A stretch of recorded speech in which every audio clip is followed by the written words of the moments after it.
Now, so today we are going to see this organic chemistry. This is the syllabus, both for IG and GCE. These things are very common, right?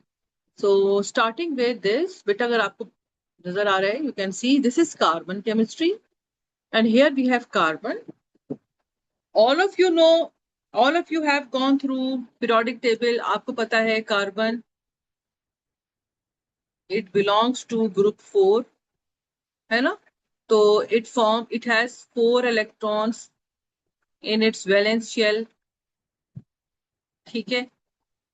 And so it needs 4 more electrons to complete its octet, ठीक है?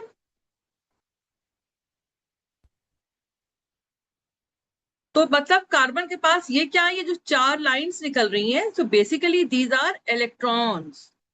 1, 2, 3 and 4. So these are 4 electrons and they are ready to make bonds with any other element from these 4 sides so that 4 more electrons are shared and the octet is completed for carbon.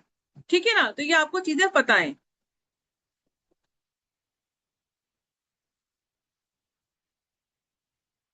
Now, carbon, living organisms are made of primarily carbon.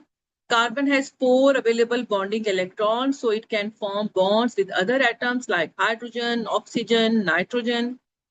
And this allows living beings to have huge variety.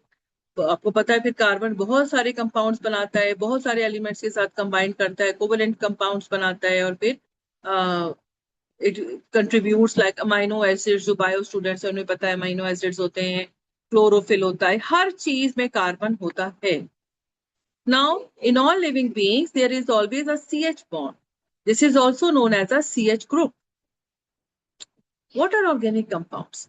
Organic compounds are hydrocarbons and related compounds, and they are compounds made up of carbon and hydrogen. So, अब मैं आपको थोड़ा सा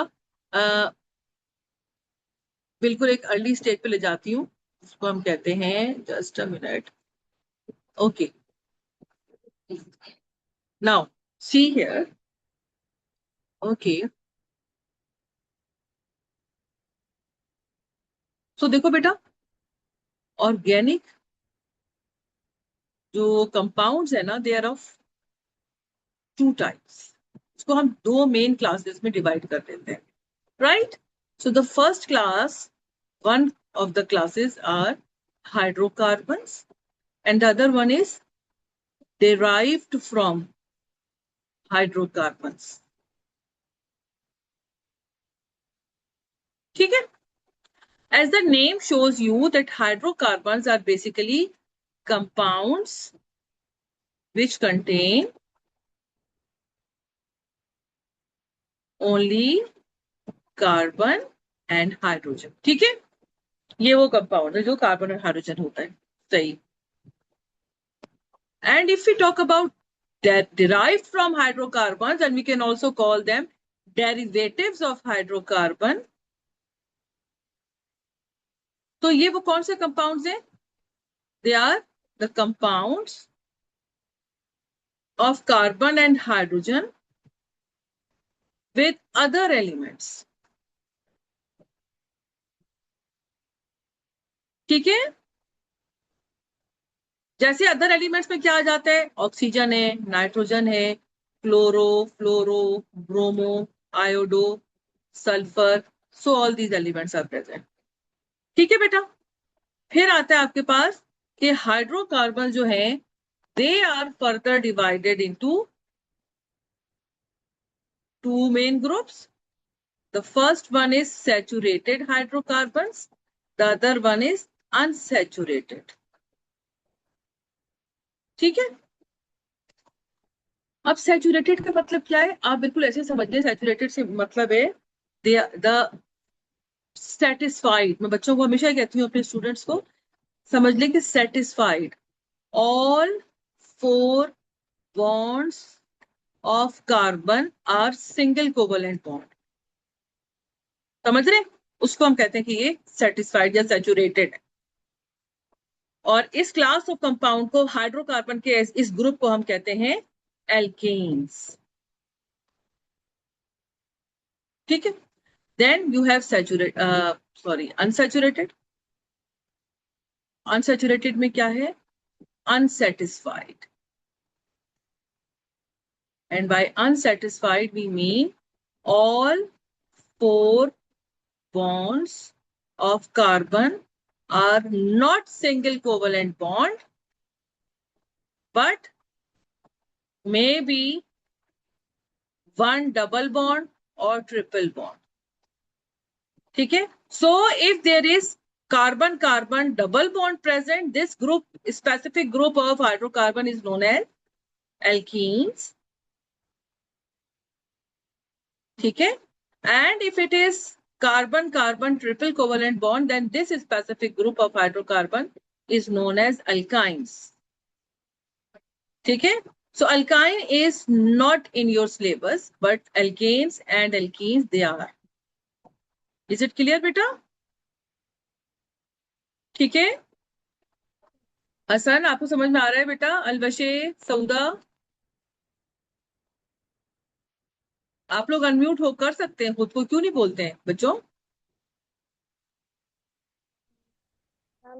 अच्छा, अब हम बात कर लेते हैं एल्केन्स की। So we are talking about alkanes. तो एल्केन का जो जनरल फॉर्मूला है ना बेटा, okay, general formula of alkane is CnH2n+2।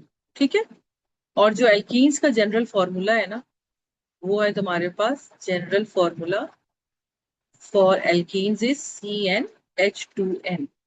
ठीक है, और उसके बाद आ जाती है, यहीं पर हम कहते हैं कि अब एल्केन्स में हम कहते हैं जी वो स्टार्ट होता है n=1 से, राइट? सो C1H2 × 1 + 2 कितना हो गया? CH4 हो गया, इजंट इट? तो आप इसको क्या लिख दोगे? CH4। ठीक है बेटा, so if n=2 it will be C2H6, if n=3 it will be C3H8। समझ रहे हैं आप? ठीक है, फिर इसी तरह if n=4, जी बेटा, are you asking something? And if it is n=5 it will be C5H12 and so on। ठीक है, अब यहां पर एक नई चीज आ जाती है जो एक ओके सौदा, फिर is everyone else? I am surprised. मैं तो बड़ी टाइम निकाल कर आई थी कि आप लोग चलो पढ़ लोगे, थोड़ा सा टाइम हम निकाल लेते हैं, वरना हॉलीडेज में फिर बच्चे बिल्कुल ही टच नहीं करते चीजों को। ओके, चलें, खैर अच्छी बात है कि आप लोग तो आए एटलीस्ट। अच्छा बेटा, so when there is one carbon atom, तो हम नाम में क्या रखेंगे? Meth. So whenever you see meth written anywhere in any organic compound, for any organic compound, अगर मेथ का वर्ड है तो आप समझ जाओ कि इसका मतलब है कि n=1। ठीक है, if n=2 then eth, if n=3 prop, if n=4 bute, if n=5 pent। and remember this is for all type of organic compounds, किसी भी किस्म का है, चाहे वो एल्केन है, एल्कीन है, वो हाइड्रोकार्बन है, वो कोई ऑर्गेनिक अदर देन हाइड्रोकार्बन है, कोई और फंक्शनल ग्रुप है, डेरिवेटिव ऑफ हाइड्रोकार्बन है, कुछ भी है, अगर उसके नाम में मेथ लगा हुआ है तो आप समझ जाए कि वो उसके अंदर सिर्फ एक कार्बन। प्रॉप लगाए तो मतलब 3 होंगे, पेंट लगाए तो मतलब 5 होंगे। इज इट क्लियर बेटा? ठीक है, अच्छा जी, फिर हमारे पास आता है मेथ। अब ये जो नाम होते हैं ना इनके हाइड्रोकार्बन्स के, they have 2 parts, prefix and suffix. आपको पता है, आप इंग्लिश में पढ़ते हैं, प्रीफिक्स जो है वो नेम का फर्स्ट पार्ट होता है ना, और जो सफिक्स होता है बेटा, it is the second part, right? ठीक है बेटा, तो जो ये सेकेंड पार्ट होता है, तो मेथ और एथ, मेथ जो हो गया ये eth, prop, but, pent, so these are basically the, क्या है ये फर्स्ट पार्ट है, प्रीफिक्स है। ठीक है, अब आपने आधी इंफॉर्मेशन तो दे दी कि ये जो हाइड्रोकार्बन है इसके अंदर एक कार्बन है कि दो कार्बन है कि तीन कार्बन है, आपने ये तो बता दिया, मगर आपने ये नहीं बताया कि ये एल्केन है, अल्काइन है, या कोई और ऑर्गेनिक कंपाउंड है, अल्कोहल है, कार्बोक्सिलिक एसिड, ये नहीं बताया। So the suffix is basically for that purpose. So first part it tells you the number of carbon atoms, and the second part is about the functional group. अच्छा, आप कहेंगे ma'am functional group क्या होता है? तो बेटा functional group होता है वो स्पेसिफिक जो प्रॉपर्टीज है सारे मॉलिक्यूल की, वो फंक्शनल ग्रुप पे डिपेंड करती है. जैसे carbon carbon double bond functional group है, जैसे C double bond O functional group है, जैसे ओ एच ग्रुप लगा होगा तो ये फंक्शनल, इससे सारी प्रॉपर्टीज जो कंट्रोल करता है ना, वो ये चीज है. पूरे मॉलिक्यूल में ये जो एक स्पेसिफिक है कोई ऐसे ग्रुप ऑफ एटम और एटम होता है जो पूरे मॉलिक्यूल की प्रॉपर्टीज को कंट्रोल करता है, उसको हम कहते हैं फंक्शनल ग्रुप. ठीक है, तो अब मैंने यहां पे क्या लिखा? Ane. So ane is the suffix. Ane, ane, ane, ane. ठीक है, so this is the suffix. तो ये आपका सफिक्स हो गया, ये भी सफिक्स है, सफिक्स. तो ये आप बता रहे हैं कि ये भाई ये जो कंपाउंड है ना मीथेन, इसमें एक कार्बन है, और because it has E N E in it in the end, so it means ये carbon carbon single covalent bond, यानी ये एल्केन है. ठीक है, ये एल्केन है. तो ये तो आपके पास ये चीजें आ गई. उसके बाद हमारे पास आता है एल्कीन. अच्छा जी, अब एल्कीन के नीचे चली जाती हूँ आपके पास. I will share this document with you in the PDF form, तो या आप उसको दफा गो थ्रू होके भी देख सकते हैं. ठीक है बेटा. Now alkenes. एल्कीन्स क्या है? ऐसे और हाइड्रोकार्बन्स, मैं लिख देती हूँ definition. Hydrocarbons which have one or more than one carbon carbon double covalent bond. ठीक है, तो दिस इज द डेफिनेशन. अब इसका जनरल फॉर्मूला क्या है बेटा? मैंने अभी ऊपर बताया था आपको. It is CnH2n. अच्छा, मैंने आपसे कहा था कि एल्केन्स में n starts with n, 1. But for alkenes क्या प्रॉपर्टी है इसकी? इसकी प्रॉपर्टी है कि there must be one carbon, at least one carbon carbon double bond. तो एक डबल बॉन्ड होने के लिए how many carbon are required? 2. So here the n starts with 2, not 1. Alkenes पे n 1 से स्टार्ट नहीं होता. n can not be 1 for alkenes, remember. ठीक है, अब आप इसमें पुट करें C2H2 इंटू 2 कितना हो गया? H2.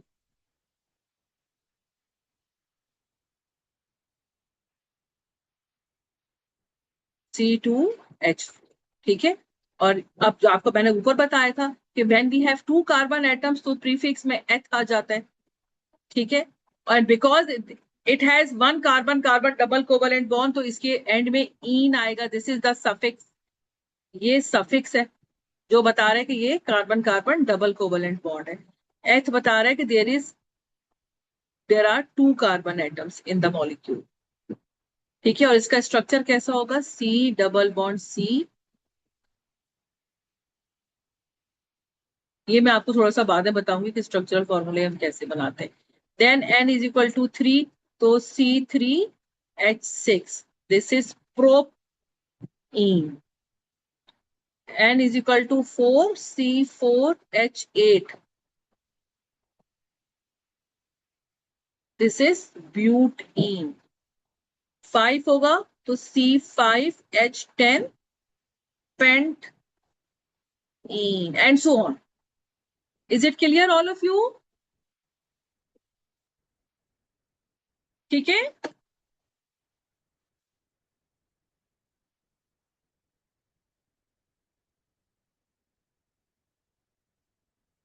Okay Sauda and Albashir, thank you बेटा, आप लोग बता रहे हैं. हसन कुछ नहीं बोल रहा. ओके, देन ये आ गया. अब मैं आपको बताती हूँ कि चले हम थोड़ा सा वापस पीछे जाते हैं. ओके, अब आपको हम ये स्लाइड दिखाते हैं. Here you can see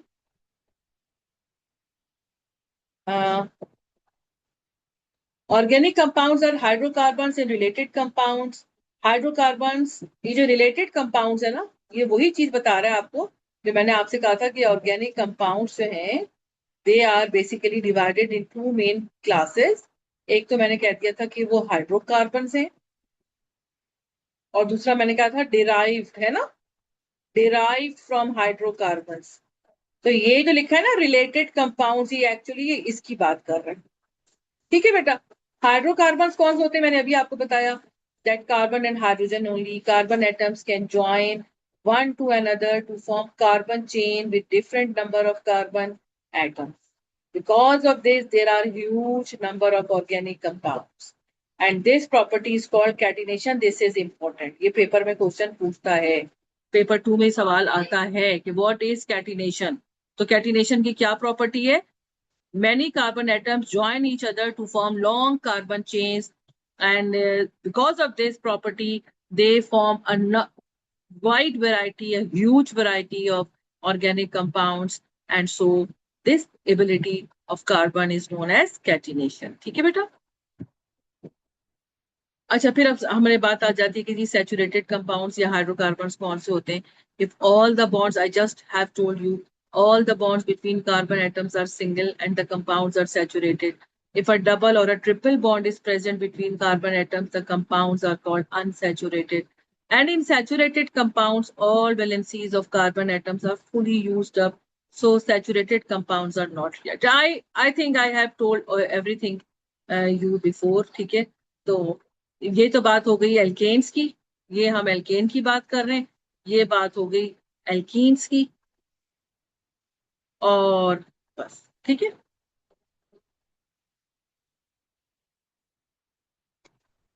Single bond hydrocarbons are called alkanes. Double bond hydrocarbons are called alkenes.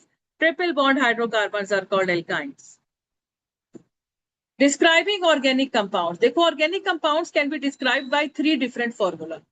एक तो है मॉलिक्यूलर फॉर्मूला, एक स्ट्रक्चरल फॉर्मूला है और एक डिस्प्लेड फॉर्मूला है. तो मैं आपको सबसे पहले बता दूं तो हमारे पास सबसे most the simplest hydrocarbon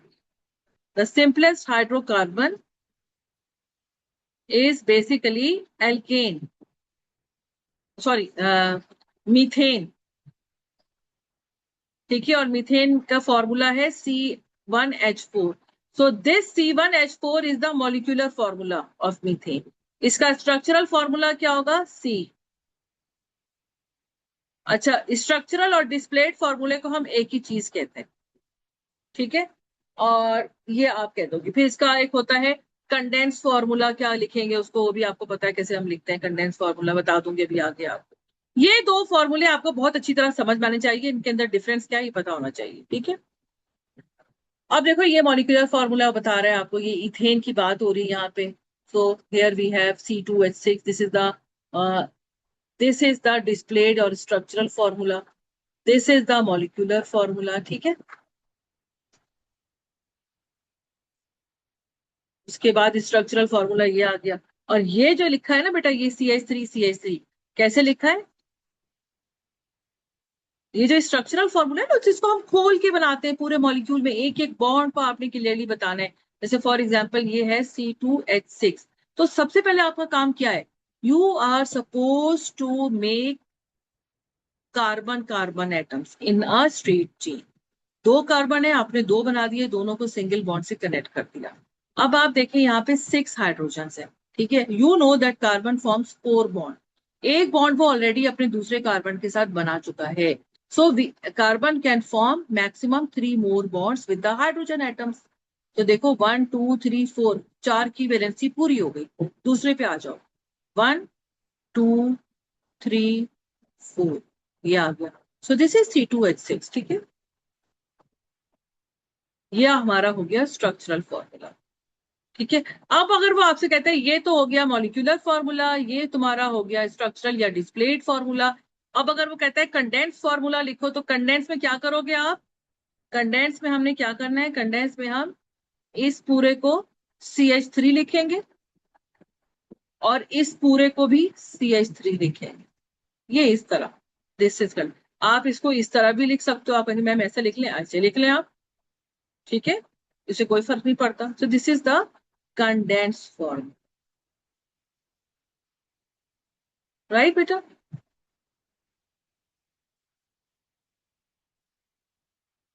displayed formula आ गया, और ये देखो, unsaturated compounds have one or more valencies in the carbon atoms. उसमें जारी बातें फ्री होती हैं, वो डबल बॉन्ड बना रहा होता है। Second and third bonds are temporary, so if other atoms are available, unsaturated compounds are very, they are very reactive. अब ये बात आ गई है रिएक्टिविटी की, ठीक है। तो एक चीज याद रखो कि alkanes are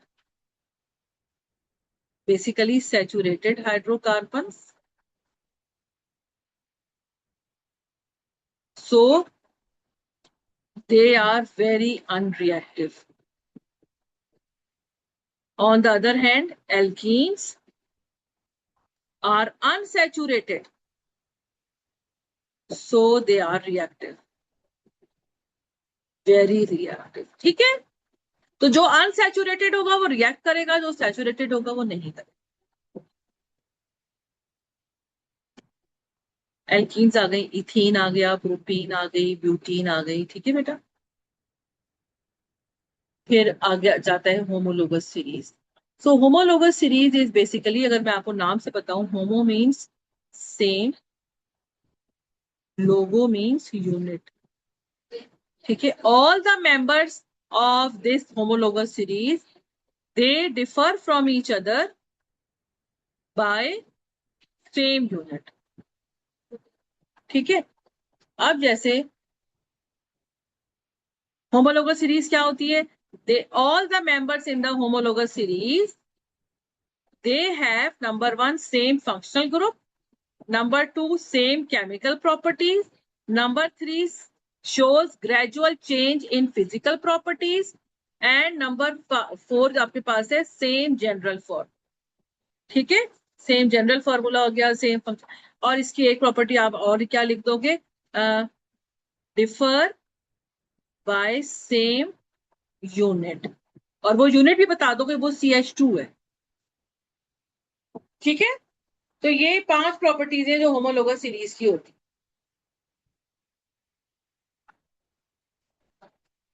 Each organic compound has two parts in their name. Prefix depends on how many carbon atoms are present. Carbon compound, अगर 1 कार्बन होगा तो आपको मैंने अभी बताया था, तो हम उसके जो उसका प्रीफिक्स होता है ना, उसमें आप लिखोगे मैथ, अगर 2 है तो एथ, प्रोप, ब्यूट, ये। तो इट डिपेंड्स, ये पहला पार्ट जो है ना किसी भी कंपाउंड के नाम का, वो नंबर ऑफ कार्बन एटम को शो करता है, और जो दूसरा पार्ट होता है वो उसके फंक्शनल ग्रुप को शो करता है, ठीक है बेटा। Suffix, the second part depends on the bond between carbon atoms or the functional group. अगर सिंगल बॉन्ड होगा तो एन लिखेंगे आप, अगर डबल बॉन्ड होगा तो इन लिखोगे, ठीक है।